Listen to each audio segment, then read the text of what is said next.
इस आईपीओ को देखकर बहुत इन्वेस्टर सिर्फ एक गलती करेंगे और शायद आप भी, क्योंकि इंडिया की सबसे बड़ी म्यूचुअल फंड कंपनी का आईपीओ आ गया है। लेकिन एक हिडन फैक्ट है जो कि जीएमपी से भी ज्यादा बड़ा हो सकता है। सिर्फ 14,924 से आप इंडिया का सबसे बड़े म्यूचुअल फंड बिजनेस का हिस्सा बन सकते हैं। लेकिन क्या आपको बनना चाहिए? क्या ये लॉन्ग टर्म में वेल्थ क्रिएट करने का अपॉर्चुनिटी हो सकता है या सिर्फ आईपीओ का हाइप? आज हम एसबीआई फंड्स मैनेजमेंट आईपीओ को एक प्रोफेशनल एनालिस्ट की तरह डिकोड करेंगे और बिजनेस, फाइनेंशियल्स, वैल्यूएशंस, रिस्क और सबसे इम्पोर्टेंट किस टाइप के इन्वेस्टर के लिए ये आईपीओ सुटेबल हो सकता है ये डिकोड करेंगे। Hi, I am Pinky Jaiswal and इस चैनल पे सिर्फ हम जीएमपी या फिर सोशल मीडिया हाइप को देखकर ओपिनियन नहीं बनाते। हम नंबर्स, बिजनेस क्वालिटीज और वैल्यूएशन के बेसिस पर आईपीओ एनालाइज करते हैं ताकि आप इन्फॉर्म डिसीजन ले सके। तो चलिए शुरू करते हैं एक छोटी सी स्टोरी। राहुल हर आईपीओ में अप्लाई करता था। रूल सिंपल था, जीएमपी हाई तो अप्लाई। वही नेहा जो थी वो उसकी अप्रोच अलग थी। वो पहले बिजनेस को समझती थी, कंपनी के पैसे कैसे कमाती है, कैसे फ्यूचर ग्रोथ है और किस वैल्यू इस वैल्यूएशन पे जस्टिफाई होती है या नहीं।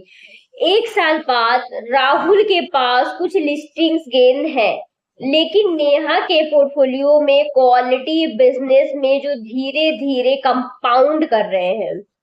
आज देखते हैं कि SBI mutual funds IPO Rahul वाली कैटेगरी में आती है या फिर नेहा वाली।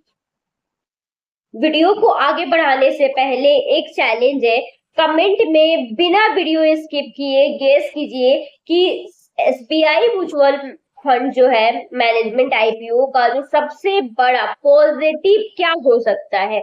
एसबीआई का ब्रांड, म्यूचुअल फंड्स का बिजनेस, फाइनेंशियल स्ट्रेंथ या फिर वैल्यूएशन। वीडियो के एंड तक आप देखेंगे कि आपका आंसर सही है या नहीं। सबसे पहले हम ये समझते हैं कि एसबीआई फंड्स मैनेजमेंट एक्चुअल में क्या करती है। जो लाखों इन्वेस्टर एसआईपी या फिर लमसम के थ्रू म्यूचुअल फंड्स में इन्वेस्ट करते हैं, उस पैसे को प्रोफेशनली मैनेज करती है। इनका काम होता है कि एसेट मैनेजमेंट कंपनी की तरह काम करती है और सिर्फ सर्विस के बदले कंपनी मैनेजमेंट फीस जो है वो अर्न करती है। कि किसी म्यूचुअल फंड के पास 10,000 करोड़ का एमयूएम है। जैसे कि जैसे से एमयूएम बढ़ती है वैसे वैसे मैनेजमेंट की फीस से रिवेन्यू बढ़ने की पोटेंशियल भी बढ़ जाती है। इसी वजह से जो एएमसी का बिजनेस होता है उसे एसेट लाइट और कैश जनरेटिंग बिजनेस भी माना जाता है। बहुत लोग सोचते हैं कि एएमसी खुद स्टॉक मार्केट में पैसा लगाकर प्रॉफिट कमाती है। रियलिटी अलग है। एएमसी अपना पैसा इन्वेस्ट करती है तो वो इन्वेस्टर के पैसा जो होते हैं वो प्रोफेशनली मैनेज करती है और मैनेजमेंट के बदले वो फीस अर्न करती है। यही बिजनेस मॉडल की सबसे बड़ी स्ट्रेंथ है। लेकिन यहाँ एक इम्पॉर्टेंट बात ये समझिए कि एक अच्छी एमसी भी बियर मार्केट से कंप्लीट इम्यून नहीं होता। अगर एयूएम की ग्रोथ या फिर फ्रेश इनफ्लो स्लो पड़ते हैं तो मैनेजमेंट फी की ग्रोथ जो होती है वो स्लो हो सकती है। इसलिए एएमसी बिजनेस को एनालाइज करते वक्त सिर्फ प्रॉफिट नहीं, एयूएम ग्रोथ और इन्वेस्टर इनफ्लोस देखना भी बहुत इंपॉर्टेंट हो जाता है। अभी तक तो काफी चीजें बहुत पॉजिटिव लग रही है, लेकिन अब आता है पॉइंट जिसकी वजह से मैंने इस आईपीओ को ध्यान से एनालाइज किया। इस आईपीओ के हिडन स्ट्रक्चर को जो बहुत होते इग्नोर कर देते हैं और आप बिलीव कीजिए ये पॉइंट डिसाइड कर सकता है कि ये लॉन्ग टर्म इन्वेस्टर और या फिर लिस्टिंग गेन इन्वेस्टर का डिसीजन अलग क्यों हो सकता है। तो चलिए देखते हैं। ये वही पॉइंट है जिसके बारे में मैंने स्टार्टिंग में आपको हिंट दिया था। इस आईपीओ का सबसे बड़ा ट्विस्ट ये है कि ये 100% ऑफर फॉर सेल है। अब बहुत से लोग यही कंक्लूजन निकाल देते हैं कि ये ओएफएस है, मतलब आईपीओ अच्छा नहीं है। लेकिन क्या ये सच है? बिल्कुल भी नहीं। ओएफएस का मतलब सिर्फ इतना नहीं होता है कि आईपीओ से आने वाला पैसा कंपनी के जो बिजनेस में नहीं जाएगा। जो एग्जिस्टिंग शेयर होल्डर है अपनी मतलब पोर्शन जो है वो एक तरह से सेल कर रहे हैं। तो क्या सिर्फ ओएफएस देखकर आईपीओ रिजेक्ट कर देना चाहिए? बिल्कुल भी नहीं, क्योंकि अभी असली एनालाइज करना बाकी है। अब एक एनालाइज की तरह कंपनी के नंबर्स हम देखते हैं और बिलीव कीजिए यहीं से पता चलेगा कि बिजनेस स्ट्रांग है या फिर सिर्फ ब्रांड स्ट्रांग है। मैं किसी भी आईपीओ एनालाइज करते वक्त सिर्फ प्रॉफिट नहीं देखती, मैं 5 सवाल पूछती हूँ। पहला, कि रेवेन्यू ग्रो कर रहा है या नहीं। दूसरा, प्रॉफिट कंसिस्टेंटली बढ़ रही है। रिटर्न ऑन इक्विटी स्ट्रांग है या नहीं। कैश जनरेशन हेल्थी है या नहीं। और सबसे इंपॉर्टेंट पॉइंट ये है कि एयूएम ग्रो कर रहा है या नहीं, क्योंकि एएमसी बिजनेस की हार्ट बीट प्रॉफिट नहीं एयूएम होता है। जी, आपके पास एक रेस्टोरेंट है, जितने ज्यादा कस्टमर आएंगे उतनी ज्यादा अर्निंग होगी। तो एएमसी बिजनेस भी कस्टमर की ही जगह है, एयूएम होता है। जितना ज्यादा इन्वेस्टर का पैसा मैनेज होता है उतना ही ज्यादा मैनेजमेंट फीस अर्न करने की पोटेंशियल बढ़ेगी। हर और एक चीज कि हर नए एसआईपी के साथ एएमसी को फ्यूचर रेकरिंग इनकम का एक सोर्स मिल सकता है। इसीलिए experience investor monthly SIP inflows को भी क्लोजली से ट्रैक करते हैं। अब तक बिजनेस समझ आ गया, लेकिन एक बहुत बड़ा सवाल, अगर बिजनेस इतना अच्छा है तो क्या किसी भी प्राइस पर खरीद लेना चाहिए? बिल्कुल भी नहीं। यहीं पर एंट्री होती है वैल्यूएशन की। सोचिए कि दो आइडेंटिकल घर है, एक की प्राइस 50 लाख है और दूसरे की 1 करोड़। दोनों अच्छे हैं, लेकिन क्या दोनों इक्वली अट्रैक्टिव इन्वेस्टमेंट होंगे? बिल्कुल भी नहीं। आईपीओ भी एग्जैक्टली ऐसा ही होता है। ग्रेट कंपनी भी अगर बहुत महंगे वैल्यूएशन पर मिले तो फ्यूचर रिटर्न्स एवरेज हो सकता है। इसलिए स्मार्ट इन्वेस्टर बिजनेस के साथ साथ वैल्यूएशन को भी एनालाइज करते हैं। अगर एसबीआई फंड्स मैनेजमेंट एक हाई वेट चैंपियन है तो एचडीएफसी एएमसी एक्सपीरियंस चैंपियन है। निपोन जो है इंडिया का एएमसी एग्रेसिव चैलेंजर है और यूटीआई भी एएमसी का लेजेसी प्लेयर है। क्वेश्चन ये नहीं कि कौन बेस्ट है, क्वेश्चन ये है कि क्या एसबीआई फंड मैनेजमेंट की आईपीओ प्राइसिंग एग्जिस्टिंग चैंपियंस के कंपैरिजन में जस्टिफाई होती है या नहीं। और इसी सवाल के आंसर स्मार्ट इन्वेस्टर ढूंढते हैं। अभी तक हमने बिजनेस और वैल्यूएशन समझ ली, लेकिन अब आता है सबसे इंपॉर्टेंट सेक्शन कि एक रिस्क है जो अगर इग्नोर कर दिया जाए तो पूरा का पूरा इन्वेस्टमेंट थेसिस बदल सकता है।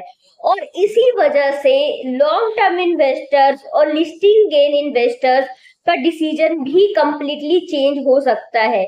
चलिए वो आगे देखते हैं।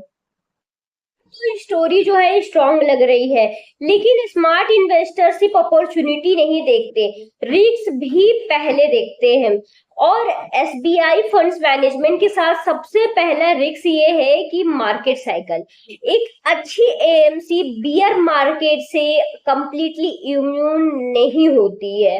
अगर स्टॉक मार्केट में करेक्शन इन्वेस्टर जो है कम इन्वेस्ट करते हैं या फिर मार्केट वैल्यू गिर जाती है तो एयूएम की ग्रोथ भी और मैनेजमेंट फीस दोनों ही स्लो हो सकते हैं।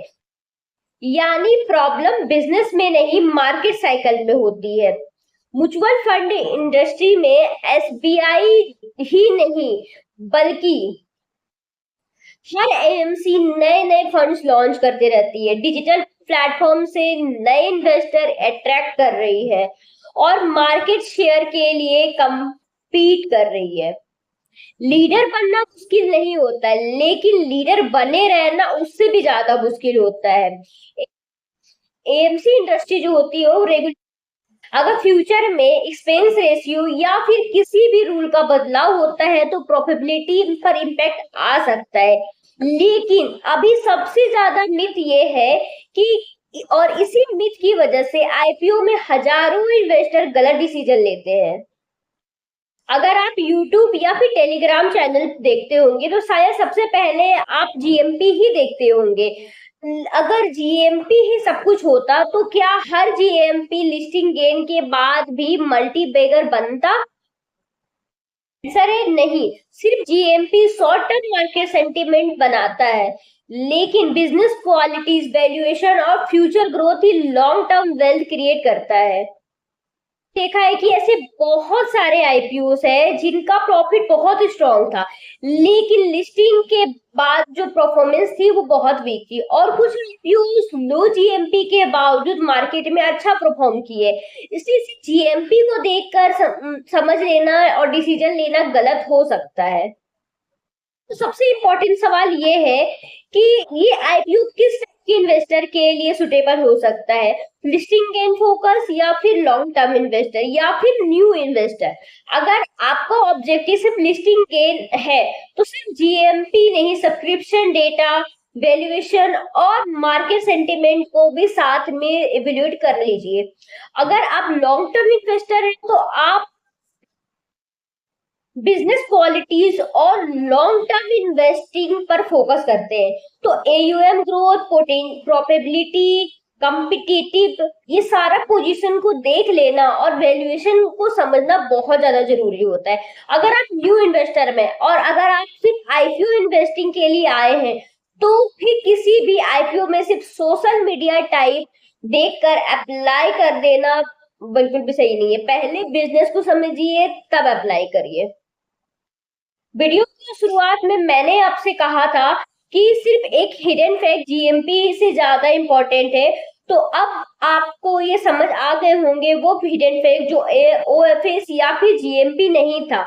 एक ऐसी हिडन फैक्ट थी कि एक ग्रेट कंपनी और एक ग्रेट इन्वेस्टमेंट हमेशा सेम चीज नहीं होते हैं। इन्वेस्टमेंट का रिजल्ट जो है बिजनेस क्वालिटीज, वैल्यूएशन और आपके इन्वेस्टमेंट ऑब्जेक्टिव तीनों मिलाकर डिसाइड होता है।